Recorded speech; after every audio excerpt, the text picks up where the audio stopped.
আমরা দেখব বাংলাদেশের পুলিশের যেন তেন প্রকারে বালছাল ড্রিল, মানে যার পেরে ওঠে ওরা যা করতে পারে। अभी मजा आएगा ना भिड़ो। तो चलिए शुरू करते हैं। क्या बात है, चलिए शुरू करते हैं। चलो भाई देखो अब मैं क्या करता हूँ। বাংলাদেশ গ্রাম পুলিশ বাহিনী বোঝাই যাচ্ছে বাংলাদেশের ধনধর পুলিশ বাহিনী কত সুন্দর ড্রিল করছে। क्या बोला तूने? বাংলাদেশের ধনধর পুলিশ বাহিনী। कैसा लगा मेरा मजाक? नेक्स्ट।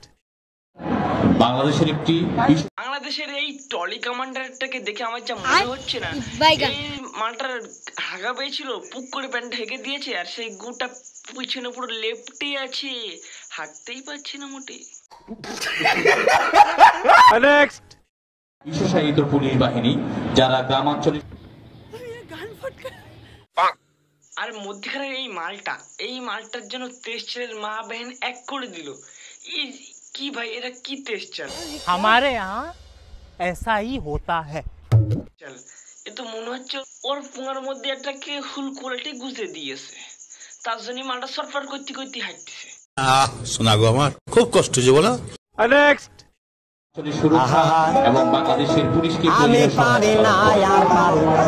বাংলাদেশের অবস্থা থেকে আমার যা মনে হচ্ছে, যেসব ডিআই গুলো থাকে সেসব ডিআই গুলোর কোনো দরকারই নেই।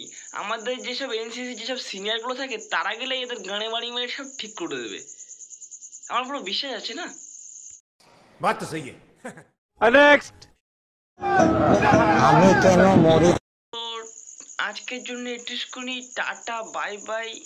কারণ বাংলাদেশের আর গানে লাগলে ওরা খুব কষ্ট পাবে।